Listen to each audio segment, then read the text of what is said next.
क्या बिना कॉन्ट्रैक्ट के भी लॉ किसी के ऊपर ऑब्लिगेशन क्रिएट कर सकता है?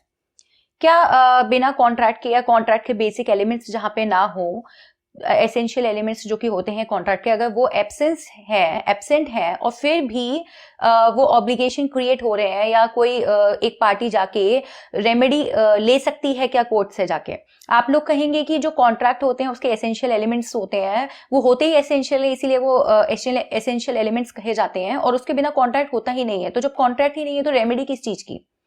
तो जानते हैं उन अरेंजमेंट्स के बारे में जो कॉन्ट्रैक्ट जैसे दिखने में होते हैं, मतलब कॉन्ट्रैक्ट की लेकिन एलिमेंट्स उनमें नहीं होते हैं, या कोई हो सकता है कि कॉन्ट्रैक्ट ना भी हो फिर भी लॉ उसमें भी रेमेडी प्रोवाइड करवाती है। ठीक है ना? तो उसके बारे में हम समझते हैं कि उसको एग्जैक्टली क्या कहते हैं और क्या है वो।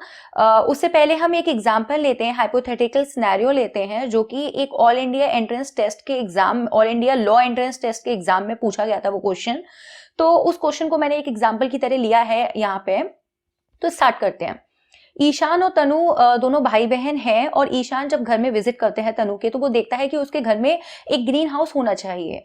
तो वो तनु को कन्विंस करने की कोशिश करता है, बट तनु मानती नहीं है ग्रीन हाउस के लिए। तो फाइनली जब तनु वर्क के लिए जाती है एज यूजुअल, जो उसका जॉब है, जॉब के लिए जाती है, तो फाइनली ईशान सोचता है कि अच्छा खासा कमाती है तनु और उसमें अफोर्ड भी कर सकती है ग्रीन हाउस, और ग्रीन हाउस की उसके हिसाब से जरूरत थी, तो वो क्या करता है, सरप्राइज के तौर पर देना चाहता है, और वो जाके आदित्य से कांटेक्ट करता है।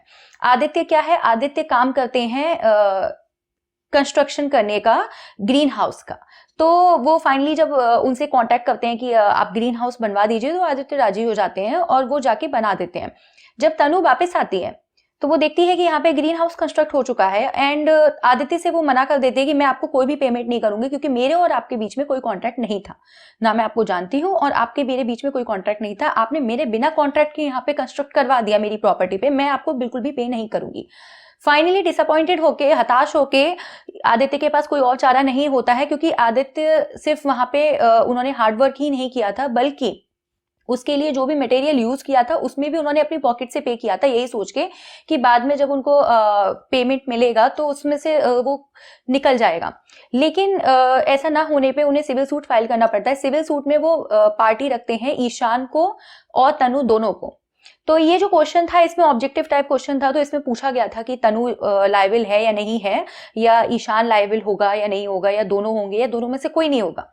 तो जो आंसर है इसका और जो सिनेरियो है, जिस तरीके से अगर जज होते तो वो क्या देते, वो फेवर करते, ये जो है जिन्होंने कंस्ट्रक्ट किया है उनका फेवर किया जाता आदित्य का, और तनु लायबल मानी जाती है।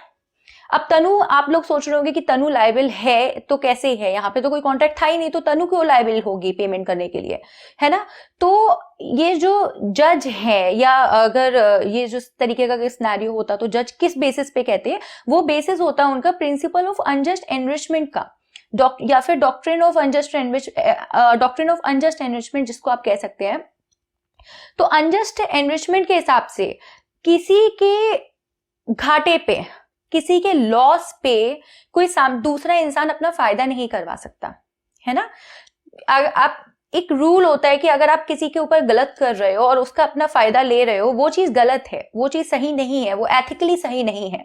तो वो प्रिंसिपल को अप्लाई किया गया है इस केस में, और उस प्रिंसिपल को अप्लाई करते हुए कोर्ट ऑब्वियसली कहेगी एटलीस्ट क्वांटम मेरिट जो होगा उसको तो पेमेंट करने के लिए कहेगी। इसका मतलब ये है कि जो उसको लॉस सफर ना हो, एटलीस्ट उतना पेमेंट तो आदित्य को करना ही पड़ेगा तनु के द्वारा। अब ये जो प्रिंसिपल ऑफ अनजस्ट एनरिचमेंट है, वो प्रिंसिपल ऑफ इक्विटी आप समझ सकते हैं, क्योंकि कॉन्ट्रैक्ट की डेफिनेशन के हिसाब से ऑफर, एक्सेप्टेंस, कंसीडरेशन जो भी एलिमेंट्स है वो होने चाहिए। तो लॉफुली ये कॉन्ट्रैक्ट नहीं है, बट जो रेमेडी प्रोवाइड कराई जा रही है वो रेमेडी इक्विटेबल रेमेडी है। मींस जो लॉ ऑफ इक्विटी है, इक्विटी का मतलब ये होता है कि जब कोई भी चीज लॉ के द्वारा कवर नहीं की गई है, तो जब कोई कोर्ट में जाता है लेकिन उसके साथ गलत हुआ है, तो ये जज के ऊपर है, वो ऑब्लिगेशन क्रिएट करते हैं, क्योंकि उनकी कंसाइंस के हिसाब से ऐसा नहीं होना चाहिए था। या ये चीज सही होनी चाहिए थी, तो जो चीज गलत हुई है वो उसको सही करने की कोशिश करते हैं, जिसको आप रेस्टिट्यूशन भी कह सकते हैं कि वापस उसी स्थिति में लेकर आना, या स्पेसिफिक परफॉर्मेंस जो होती है, ये सब इक्विटेबल रेमेडी के अंदर आती है। तो लॉ ऑफ इक्विटी के हिसाब से principle of unjust enrichment apply होता है कि एक इंसान के घाटे पे दूसरा फायदा नहीं करवा सकता है। तो इसके जो तीन बेसिक्स होते हैं प्रिंसिपल ऑफ अनजस्ट एनरिचमेंट के। तो पहला जो बेसिक होता है, पहला जो एलिमेंट है वो ये है कि the defendant must have been enriched, यानी कि जो डिफेंडेंट है उसका कोई ना कोई फायदा हुआ होगा। सेकेंड एलिमेंट है जो एनरिचमेंट है, the enrichment must be at the expense of the plaintiff, जो एनरिचमेंट है जो उसका फायदा हुआ है वो प्लेंटिफ के घाटे पे होना चाहिए। तीसरा एलिमेंट ये है कि the retention of that enrichment would be unjust, the retention of that benefit would be unjust. अगर आप उस बेनिफिट को रख लेते हैं, अगर वो जो पार्टी जिसका फायदा हुआ है अगर वो फायदे को रख लेती है, वो अन्यायपूर्ण होगा। तो ये अगर बेसिक तीन एलिमेंट अगर जस्टिफाइड हो जाते हैं तो principle of unjust enrichment apply होता है ऐसे केसेस में।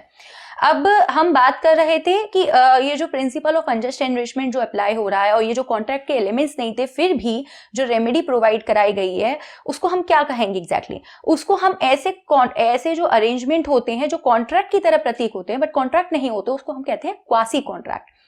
क्वासी कॉन्ट्रैक्ट, क्वासी मतलब क्या होता है? क्वासी मतलब एग्जैक्टली होता है कि रिजेम्बलिंग लाइक, यानी कि जो प्रतीत हो रहे हो या थोड़े जिनमें एलिमेंट्स नहीं हो पूरी तरीके से, जो हल्के फुल्के थोड़े बहुत एलिमेंट्स हो जिसके, तो उसको हम कहते हैं क्वासी। क्वासी कॉन्ट्रैक्ट का मतलब होता है कि जो resembling like a contract but they are not contract. Under the Indian contract act 1872 quasi contract नाम का जिक्र नहीं है, उसका जो जिक्र है वो हेडिंग है certain relations resembling those created by contract, जो कि स्टार्ट होते हैं सेक्शन 68 से 72 तक का। और उसके अंडर जो है 5 टाइप्स के क्वासी कॉन्ट्रैक्ट डील किए जाते हैं, जो कि हम नेक्स्ट वीडियो में डील करेंगे।